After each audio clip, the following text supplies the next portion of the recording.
আমরা এই দাঁড়ানোর অভ্যাসটা আছে বলেই কিন্তু আমরা ক্লান্ত হ্যাঁ, রাত দিন 24 ঘন্টা যদি আমরা পরিশ্রম করি তবু আমাদের শরীর ঠিক থাকে, কারণ আমাদের শরীরের মধ্যে আমাদের ওইরকম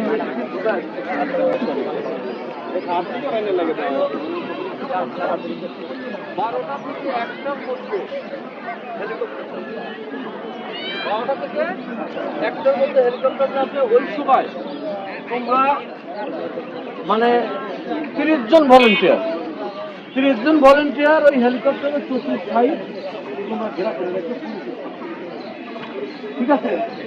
টায়ারগুলো ঘেরা করে রাখবা যেন পাবলিক যেন ওই দাদা